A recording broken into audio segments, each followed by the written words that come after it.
بسم اللہ الرحمن الرحیم۔ وہ شخص جسے اللہ نے آخری لمحے میں معاف فرما دیا۔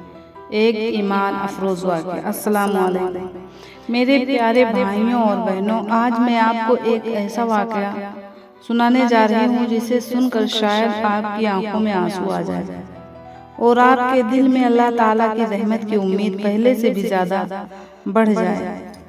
اگر آپ سے کبھی کوئی گناہ ہوا ہے، اگر آپ کو لگتا ہے کہ اب میری بخشش نہیں ہو سکتی، تو اس ویڈیو کو ہرگز درمیان میں مت چھوڑیں، کیونکہ آج آپ جانیں گے کہ اللہ تعالیٰ کی رحمت کتنی بڑی ہے۔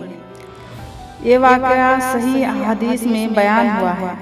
ایک شخص تھا جس نے اپنی زندگی گناہوں میں گزار دی، یہاں تک کہ اس نے 99 قتل بھی کر دیے تھے۔ ایک دن اس کے دل میں خیال آیا کہ کیا میرے لیے بھی توبہ کا دروازہ کھلا ہے۔ وہ ایک عبادت گزار شخص کے پاس گیا اور پوچھا، کیا میری توبہ قبول ہو سکتی ہے؟ اس نے جواب دیا، نہیں۔ یہ سن کر اس شخص نے غصے میں آ کر اسے بھی قتل کر دیا اور اس کے قتل کی تعداد 100 پوری ہو گئی۔ لیکن اس کے دل میں توبہ کی خواہش ختم نہ ہوئی۔ پھر اسے ایک عالم کے پاس جانے کا مشورہ دیا گیا۔ اس نے جا کر وہی سوال کیا۔ عالم نے فرمایا، تمہیں اللہ کی رحمت سے کون روک سکتا ہے، لیکن تم اس بستی کو چھوڑ دو جہاں گناہ کا ماحول ہے اور ایسی جگہ چلے جاؤ جہاں نیک لوگ اللہ کی عبادت کرتے ہیں۔ وہ شخص فوراً روانہ ہو گیا۔ راستے میں ہی اس کی موت آ گئی۔ اب وہاں پر رحمت کے فرشتے بھی آئے اور عذاب کے فرشتے بھی۔ اللہ تعالیٰ نے فیصلہ فرمایا کہ جس بستی کی طرف وہ توبہ کے ارادے سے جا رہا تھا، اگر وہ اس کے زیادہ قریب ہے تو اسے اپنی رحمت میں داخل کر دیا جائے۔ اللہ کے حکم سے زمین کو بھی حکم دیا گیا اور آخر کار فیصلہ اس شخص کے حق میں ہوا۔ وہ شخص جس نے 100 قتل کیے تھے، سچی توبہ کی وجہ سے اللہ تعالیٰ کی رحمت کا مستحق بن گیا۔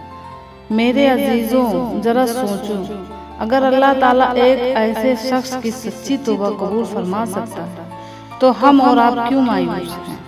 قرآن مجید میں اللہ تعالیٰ فرماتے ہیں، اے میرے بندو جنہوں نے اپنی جانوں پر زیادتی کی ہے، اللہ کی رحمت سے نا امید نہ ہو، بے شک اللہ تمام گناہوں کو بخش دے گا۔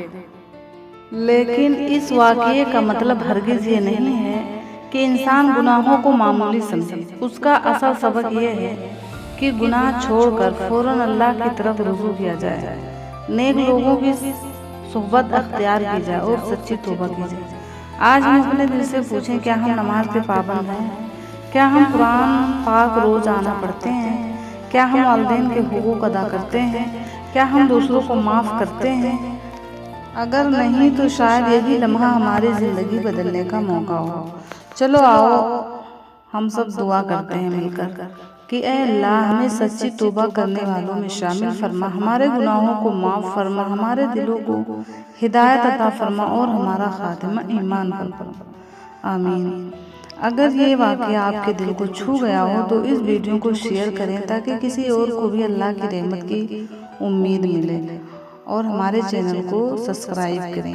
السلام علیکم۔